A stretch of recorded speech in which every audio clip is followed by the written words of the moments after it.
Hi, Todd Novak here, America's sales and motivational expert. I want to talk to you today about a conversation I had with one of my coaching clients over Skype, over a coaching session a couple days ago. I was telling him the famous Nordstrom story. Maybe some of you know it, maybe you haven't heard it. But it's the one where a gentleman went in to return some snow chains. And the clerk behind the counter was like, "Absolutely, sir, we'll be more than happy to take those back." Couldn't find it in the system. He says, "Do you happen to know how much you paid for these snow chains?" And the customer's kind of like, "Well, why should I remember?" But he says, "Oh, is it like $100?" And the clerk said, "Absolutely, sir. Here's your $100. Thank you so much for shopping at Nordstrom's."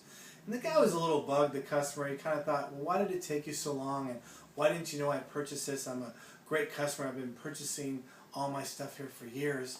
And the clerk said, "Well, sir, the reason why we couldn't find it is we don't sell snow chains." But it didn't matter because the customer is always right. We hear that, but do we actually stand behind it? Well, I was sharing this story, like I said, with one of my coaching clients, and he said something I thought was great.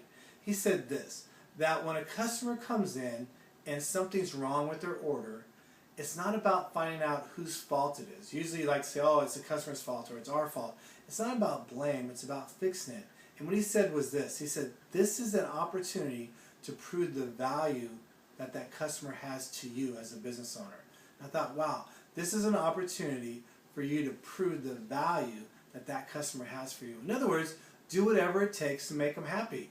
Because if they're happy, they're not going to go tell 20 people their unhappy story.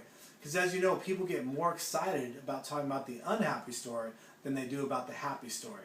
It's just something they want to prove. So they feel like they're wronged and they get emotionally charged and connected and they want to go tell everybody, "You won't believe what happened to me," in a negative way. You wish they would do it in a positive way, but unfortunately they do it more in a negative way. So again, think about it this week. Think about ultimate customer service.